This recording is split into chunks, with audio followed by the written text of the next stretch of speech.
Hola y bienvenidos a La Cripta Tecnológica, una mirada analógica al mundo digital, un programa donde hablaremos del mundo que nos rodea a través de un prisma tecnológico.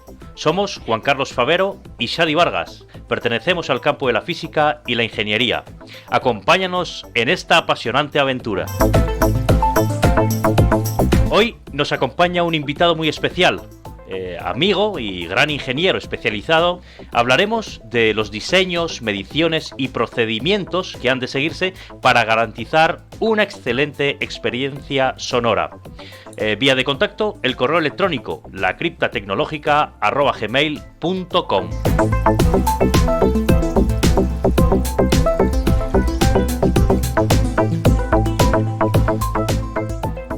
Muy buenas tardes, Juan Carlos. Vaya invitado de lujo nos acompaña en este programa, ¿no? Hombre, hoy estamos de fiesta, hoy tenemos al mejor. Hoy tenemos al mejor. Ángel Manuel Villanueva. ¿Cómo estás, compañero? Sí. Aquí estamos. Muchas gracias por la invitación y aquí encantado de estar con vosotros. Oye, sabes que es un honor para nosotros, pero antes de nada, ¿cómo te gustaría que la audiencia también te conociera, el público? Como Manu, Ángel Manuel, Ángel... Manu para todo el mundo. Manu para los amigos, fenomenal. Manu para todo. Bueno, Manu es nuestro, además de amigo, nuestro tecnólogo de cabecera. Le apasiona muchísimo el mundo de la tecnología, como ingeniero también, como especialista en el campo del sonido profesional. Permítenos empezar preguntándote, ¿hay alguna diferencia entre lo que es el sonido profesional y el sonido medio profesional o de uso ordinario? Bueno, hay muchas diferencias. En principio nosotros, cuando éramos más jovencitos, teníamos la clasificación del típico hi-fi, el típico sonido hi-fi, que teníamos en casa, las típicas cadenas que se empezaban a vender como... alta fidelidad. Esa alta fidelidad, tu amplificador, tu de campo, tu giradiscos, lo que quieras, ¿no? Un sintonizador de radio y la platina famosa, que ya mucha gente no sabe ni lo que es, una platina, pero bueno. Y luego estaba el sonido profesional, que era el sonido pues para grandes eventos, o luego ya el sonido high-end, que es el sonido de alta fidelidad, pero con unos componentes exclusivamente para gente de mucho poder adquisitivo, como digo yo. Porque son, y todavía cada año más caro, ¿no? O sea que se produce menos y por lo tanto se vende menos y hay que amortizar cada componente que se fabrica, ¿no? Muchas veces cuando escuchamos, por ejemplo, una canción a través de la emisora del coche, de la radio, ¿no? Nos da, o a lo mejor es así, la sensación que suena quizá mejor o como más envolvente que un reproductor de CD. ¿Eso por qué es? A lo mejor tú percibes un poquito más las frecuencias medias graves que en un CD. Y entonces por eso te da la sensación de que pues que suena mucho mejor, ¿no? Hay veces que en las emisoras FM se escucha perfecto la radio, ¿no? Incluso como tenga un sonido de bajo o un sonido, una percusión así, pues típico de grupo de los 80, vas a percibirlo como que suena mejor que un CD. El CD tiende a las frecuencias altas como atenuar un poco los graves y dejar un poco las frecuencias altas, los agudos, muy limpios, muy bonitos, pero no que no son nada reales. Típica comparación como el vinilo y el CD, ¿no? Fíjate, en un programa, Manu, salió de una manera muy light, muy suave, ¿no? Salió pues un comentario de aquellos puristas que les gusta más pues un sonido en formato vinilo, esos LPs, versus el formato CD, ¿no? Entonces ahora que mencionas esto, yo no sé si de verdad si aprecia o hay gente que sí, que es consciente de que un sonido en vinilo como que tiene muchísimo más matices que un CD. Por supuesto, sobre todo, vuelvo a repetir, en los graves, medios graves y frecuencias así de los 150 para atrás, yo diría que un vinilo, por supuesto, con una buena cápsula y un buen plato, que no recoja acústicamente sonidos de golpe ni de cosas de fuera, ¿no? No como las cápsulas estas que teníamos de cerámica antiguas que valían 100 pesetas, pero vamos, un buen plato con una buena cápsula, tal como hoy en día, y unos buenos vinilos como los maxi singles que se están editando ahora, que suenan perfectísimamente. De hecho, en las discotecas muchos DJs deciden pinchar con vinilo y no con formatos digitales, ¿no? Vamos, yo desde luego a mí me encanta. He de reconocer que mis 2 platos todavía los tengo ahí. Y de vez en cuando alguna vez pongo alguno y comparo, incluso para repearlo, para pasarlo a CD, y comparo. Y la verdad es que la riqueza que tiene este maxi single no consigo verlo ni en Spotify ni nada, incluso escuchando con auriculares, ¿no? Pero bueno, pues un buen amigo físico nuestro, que no sé si escucha el programa de la cripta tecnológica, la verdad que no echa mucho de menos ese siseo del vinilo. Y él se conforma con el sonido digital, ¿no, Juan Carlos? Pues sí. Yo la verdad es que no tengo el oído tan agudo como Manu, y entonces, pues para mí un CD suena estupendamente, y sobre todo el siseo de los vinilos a mí me ponía de los nervios, me sacaba de quicio. Bueno, pero un seseo hasta cierto punto, porque hay veces que es imperceptible. Hombre, también no sé qué equipos, si es el típico tocadiscos este que venía compacto de Inves, que eso sonaba. No. Mi padre tenía un plato Garrard bastante decente. Un Garrard B30, sí, como el mío. Pero que ahora lo tiene mi hermana. Le tuve que construir un ecualizador para poderlo conectar a la cadena de música, y lo sigue usando. Un preampli. Sí. Qué bueno. Yo el siseo ese me sacaba de quicio. Yo la verdad es que no lo percibo, y fíjate que tengo horas y horas y horas de tener monitores de estudio escuchando y pinchando, ¿no? Porque así es como se aprende, ¿no? Y algo que bueno que ha mencionado Juan Carlos, la ecualización, que ahora también la mencionaremos, ¿no? Para entender qué es eso, la ecualización, los bajos, los medios, etcétera, ¿no? Y claro, a mí me surge esta pregunta, ¿cuál sería el mejor lugar para escuchar bien un sonido limpio y en qué formato? Por favor, no me digáis que el cuarto de baño. Pues yo te iba a decir la ducha. Me lo estaba comiendo. No, vamos, por mi parte, para mí lo mejor es una sala acústica como un estudio de grabación, ¿no? Donde tenga mis elementos de absorción, donde esté todo bien acústicamente aislado, ¿no? Pues para mí es el lugar ideal, ¿no? Si ya me dices en un gran formato, pues por ejemplo, te puedo decir que el Auditorium de Madrid o el Real, pues para mí, dependiendo para qué sonidos, suena perfectísimamente. Y la verdad es que para mí me encanta escucharlo, o sea, me encanta ir, pero una buena habitación, un buen estudio de sonido donde se pueda grabar un máster, ese es para mí el lugar idóneo, ¿no? Para eso está, ¿verdad? Se construye, se diseña para eso. Y luego, ¿el formato? El formato, bueno, pues... ¿te refieres a formato analógico, digital o...? Exacto, sí. Es decir, ¿cuál sería el soporte idóneo para recoger esos matices? Ya en otro episodio hablamos de las pérdidas, de pues si era con compresión, sin compresión, pero simplemente es para saber un formato que pueda, digamos, albergar un amplio espectro sonoro y que sea suficiente para el mundo profesional. Yo al principio las mesas digitales, hasta que pude tocarlas y verlas, pues me costó mucho, ¿no? Porque eran carísimas y solo había ciertos lugares donde podías o alquilarlas o alquilar el estudio completo, ¿no? Y entonces yo siempre he trabajado con analógico y con mi máster de Revox en 16, y bueno, pues era para mí una pieza de museo, ¿no? Y maravilloso escucharla, ¿no? De hecho todavía tengo mi Revox por ahí, con piezas grabadas de grupos que le hemos hecho alguna ecualización, alguna máster, y la verdad es que me encanta cómo suenan. Ahora, he visto virguerías, pues por ejemplo, tener una mesa digital y en Prefader tener todos los canales en el típico ordenador, que sabes que puedes grabar todas las pistas sin haciendo un Prefader, ¿no? Y luego tú ya las ecualizarás como quieras y las procesarás como más te guste, incluso combinarás diferentes mundos, ¿no? Que está muy de moda eso, ¿no? El combinar analógico con digital, y crean maravillas como tipo Paul Kalkbrenner y cosas de estas, ¿no? Tú eres más partidario de que se usen pues formatos analógicos o aquellos formatos que permitan una recogida con cero pérdidas de ese sonido, ¿no? De hecho, es que a mí, como me gusta mucho la música electrónica, siempre he visto que la combinación de analógico y digital queda muy bonito. Y sobre todo la música electrónica, muchos sintetizadores saltaban en analógico. Luego tú ya los procesabas como querías, ¿no?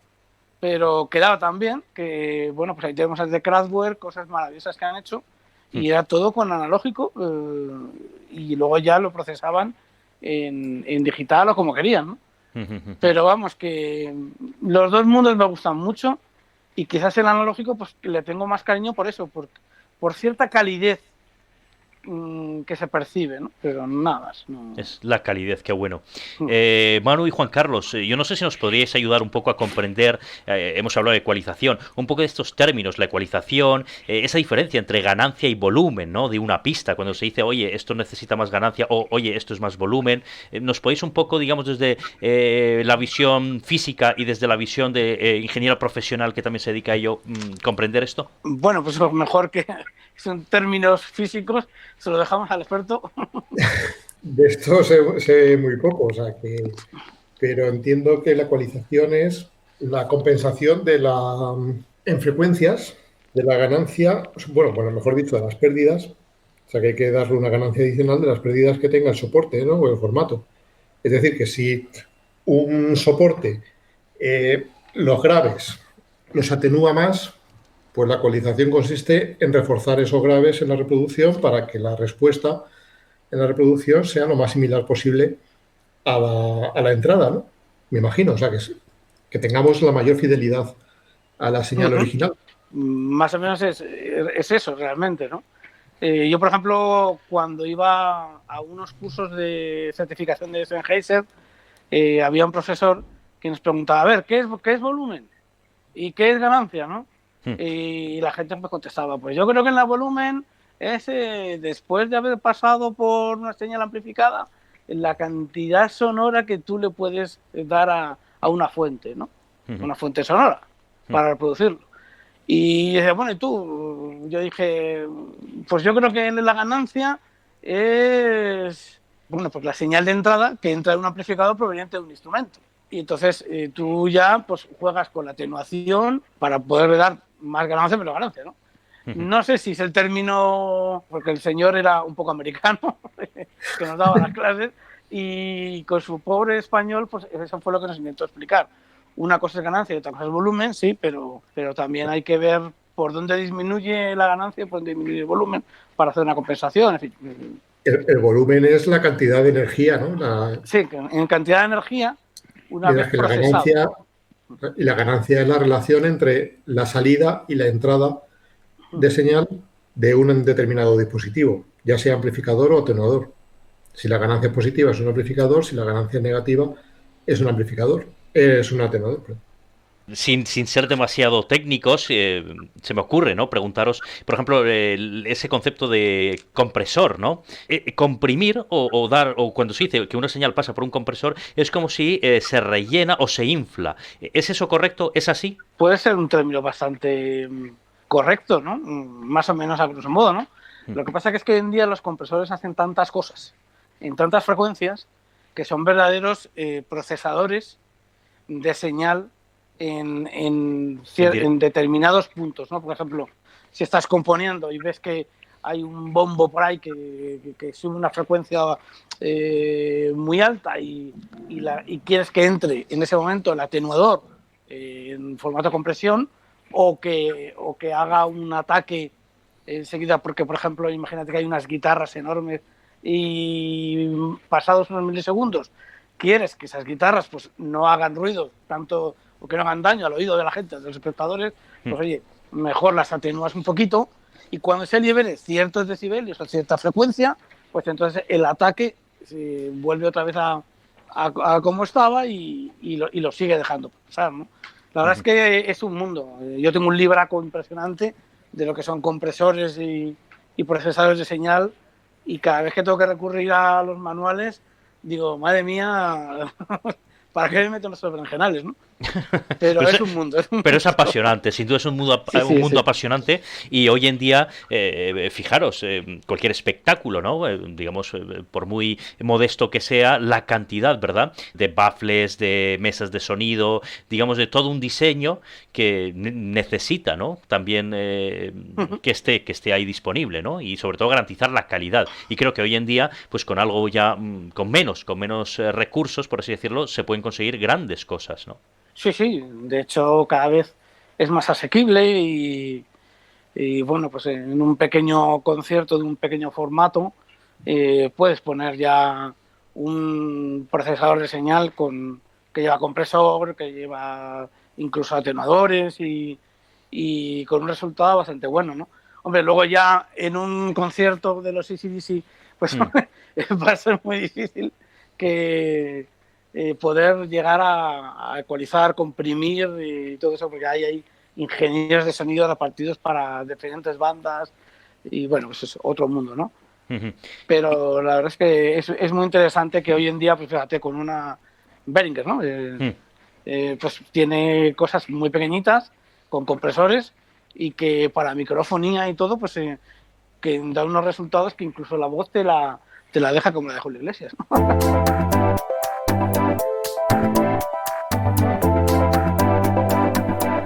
La cripta tecnológica. Ciencia, tecnología y personas. El programa de las mentes inquietas.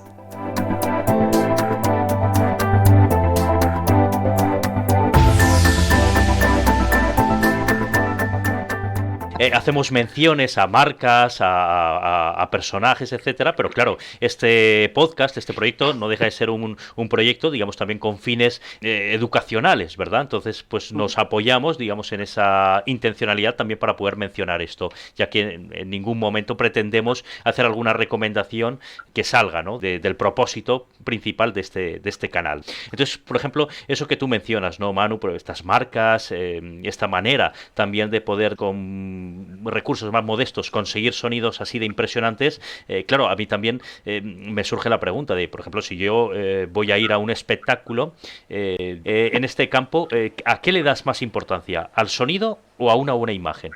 Yo soy amateur. Hmm. O sea, para ser un buen especialista tienes que tener muchos años y la profesión, haberte dedicado no como hobby, como Hmm. yo lo he hecho, Hmm. sino haberte dedicado profesionalmente a ello, ¿no?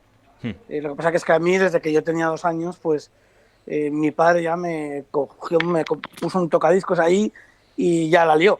Porque dije, madre mía, que cada vez que pongo aquí un disco suena y lo he escuchado 50 veces, ¿no? Y ahí empezó mi mundo, ¿no? Y luego desde, bueno, pues el haber hecho muchas obras de teatro, sonorizaciones, en fiestas de, bueno, pues teníamos la típica fiesta de la Paloma, pues que hacíamos todos los veranos y tal, y el no tener un duro, pues eso te agudiza un poco el ingenio, ¿no? Hmm. Y cuando puedes alquilar algo, alquilar un equipo de sonido profesional, pues tienes que ver cómo puedes sacarle el mejor rendimiento para que llegue a mayor audiencia con la mejor calidad. Y eso, pues, con los años vas aprendiendo. Pero vamos, yo no me considero ningún profesional, ¿eh? Bueno, Simplemente un aficionado que le gusta mucho y ya está. No. Y luego lo que me preguntabas, pues, entre qué es lo más importante para mí entre el sonido o, por ejemplo, la puesta en escena, ¿no? sí, desde por supuesto tu experiencia, ¿no? Como mencionas, es verdad que en tu humildad y también tu modestia, pues te consideras amateur.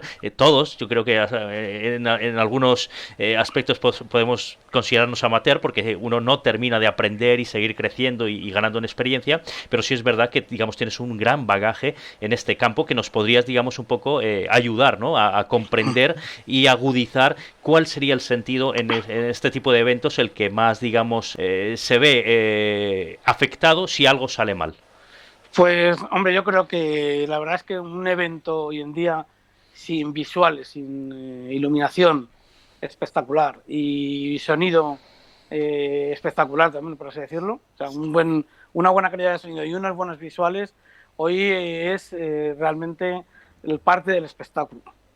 Yo no concibo una sesión de, yo qué sé, pues a lo mejor ver en el auditorium, puedes empezar viendo un concierto, pero si encima te ponen unos visuales y una buena iluminación y lo acompaña aquello, pues la verdad es que ganan riqueza tanto auditiva como visual muchísimo, ¿no? Yo voy siempre de la mano uno de otro, ¿no? Yo siempre digo, por ejemplo, todo lo que he aprendido estos años atrás cuando era rider técnico, ¿no? Pues tanto me gustaba muchísimo la iluminación, las cabezas robóticas que se movieran todas iguales al unísono, que apuntaran en una dirección pues cuando había una subida rítmica o... la verdad es que es todo apasionante y es un espectáculo, ¿no?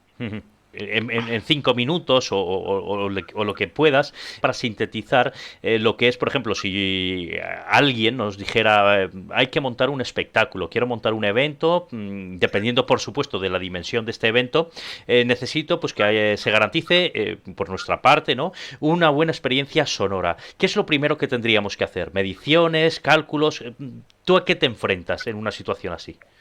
Pues yo lo primero que me enfrento es al recinto, a cuánta audiencia va a haber, más o menos, dónde va a estar colocada la audiencia y a partir de ahí, pues, simular con un software que ahora ya por lo menos lo tenemos, porque la antigua usanza era un poco difícil.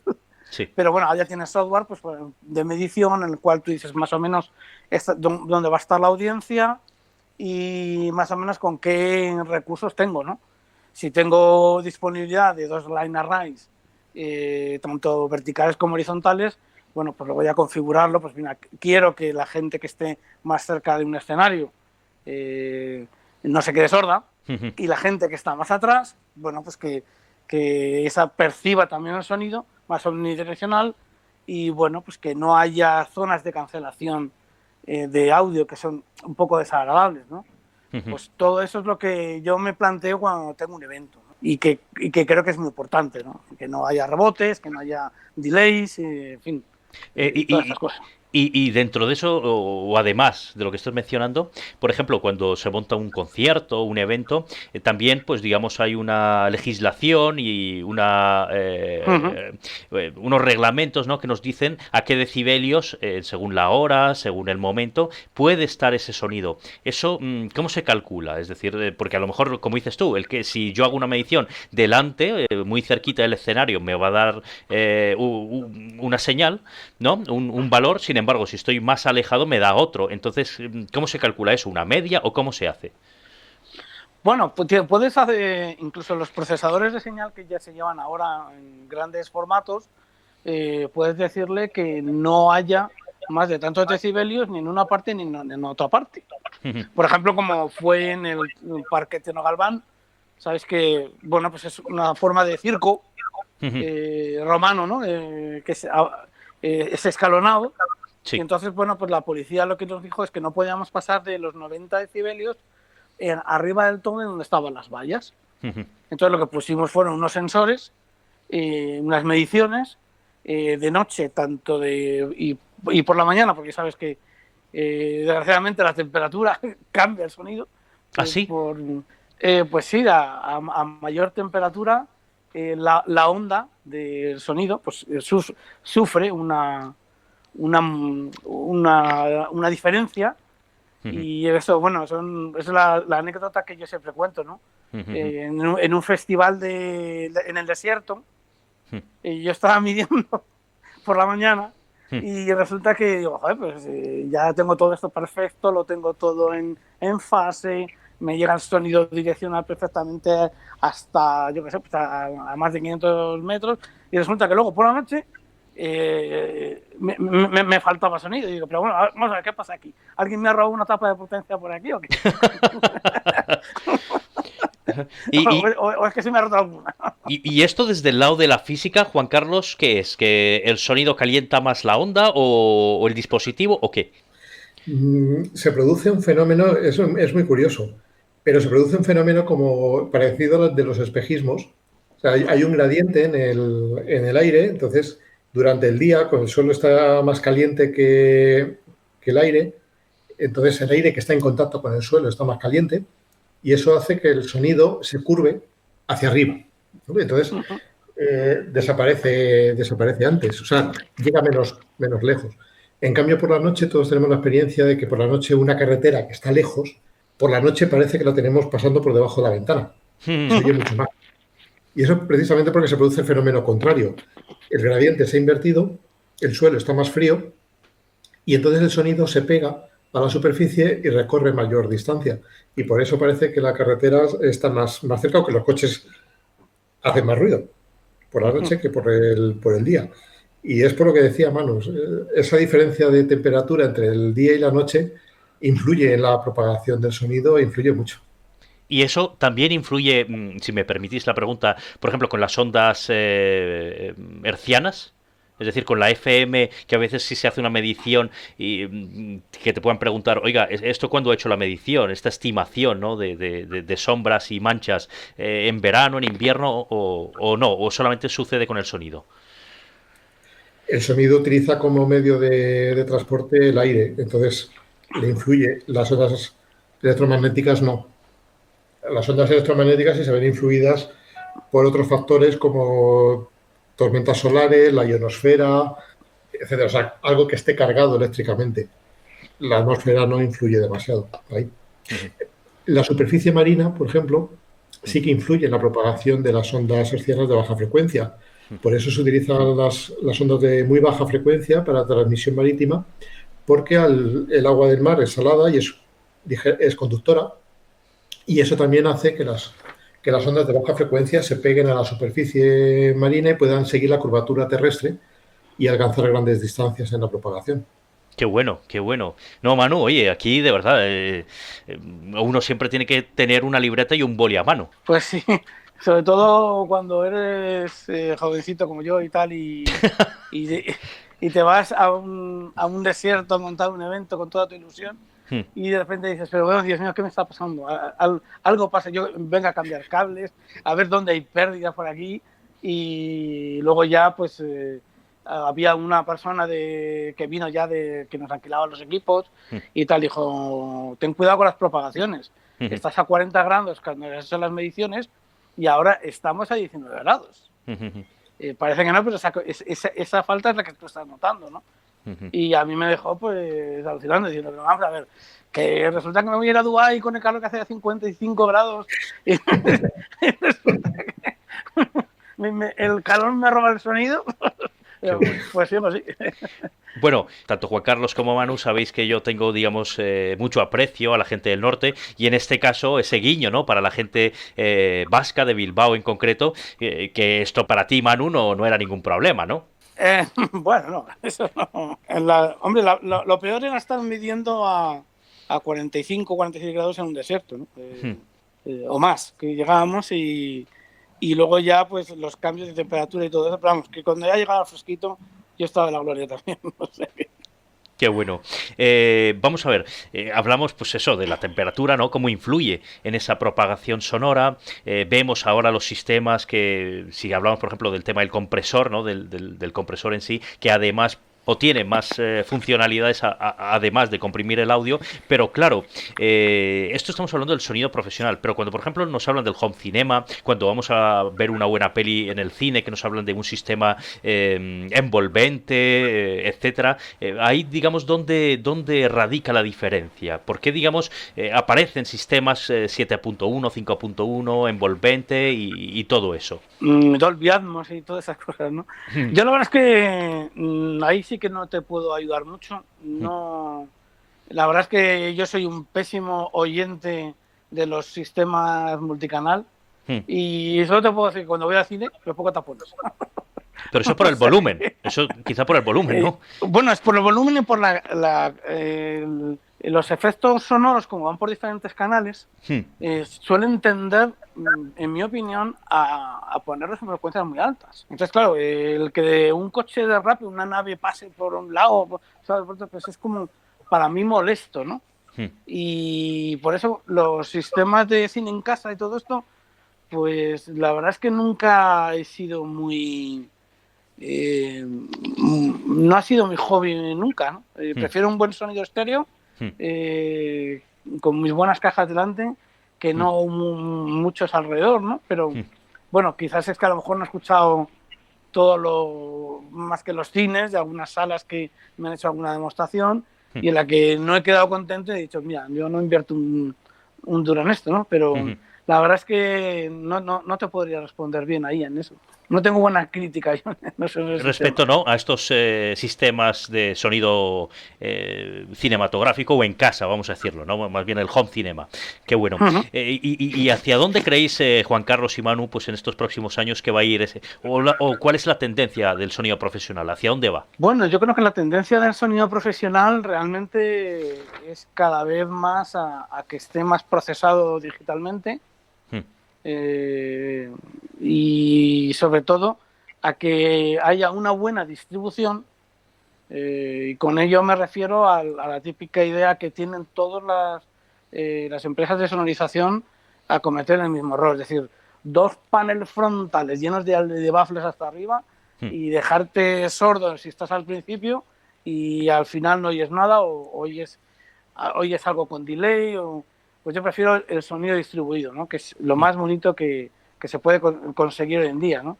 Que puedas estar hablando, que puedas estar escuchando, disfrutando de la música y, bueno, por desgracia, pues eso solo se consigue en las muy buenas discotecas, que por desgracia son los que tienen mucho dinero, mucha pasta para llegar a poner esas cantidades de sistemas que la verdad es que son increíbles porque puedes estar hablando perfectamente sin forzar la voz y escucharlo perfectamente, pues está totalmente distribuido y cada frecuencia se analiza en milisegundos. En menos de... ya te está cambiando la variación y es algo increíble. Por desgracia solo lo podemos escuchar en las discotecas o en conciertos, pues como el de Mark Knopfler, que lleva ya un sonido espectacular, envolvente, que se llama Lisa. Y bueno, pues es un sistema que es totalmente envolvente para sonidos en directo y que promete ser, pues, el futuro. De hecho, el próximo concierto que haya con el sistema Lisa, simplemente por curiosidad voy a escucharlo, ¿no? Porque sé de la marca que está detrás, que lo ha diseñado y tal, y es impresionante, ¿no? Yo todavía no he tenido la oportunidad de escucharlo. De comprobarlo en directo, qué bueno. La cripta tecnológica mola, le doy un like.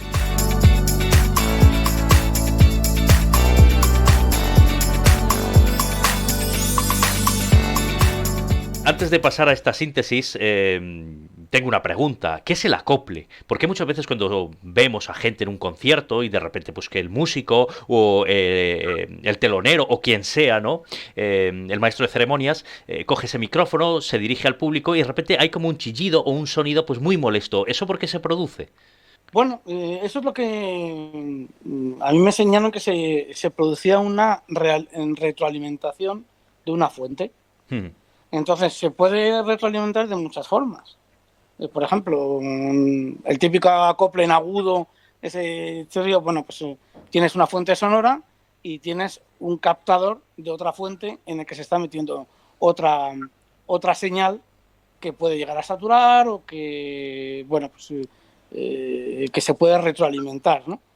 Y luego está, pues, por ejemplo, en un escenario, cuando de repente tienes muchos subgraves abajo y a pie de escenario, y resulta que los propios músicos ni se escuchan y se oye como un tamboril, aquello penoso, es muy desagradable, y entonces pues no sabes por qué se produce. Luego ya con el tiempo pues sí, pues mira, es que tienes que cambiar la polaridad de ciertos subgraves que hay abajo para que no se produzca esa bola dentro del escenario y que los músicos puedan estar bueno, pues tocando o si es un DJ, pues que no tenga esa percepción de que pasa aquí que no se puede ni estar, ¿no? Es un acople también, es una retroalimentación. Un acople. Por ejemplo, a mí me ocurrió en una presentación, en un evento, ¿no? Que yo iba pues con mi equipo inalámbrico, ¿verdad? El micrófono de diadema o de corbata, y lo que me llamó la atención es que estando completamente todo voy a decir, casi un perfecto silencio, simplemente fue acercarme un poquito a algún baffle, a algún altavoz y empezar a producirse ese sonido. Y me llamó la atención porque en mi lógica yo veía el micrófono como ese elemento captador, sin embargo, el altavoz como ese elemento emisor, ¿no? Y justamente eso es lo que estaba explicando Manu, es el efecto Larsen, que se produce por una realimentación entre el elemento sonoro, es el altavoz, y el elemento captador.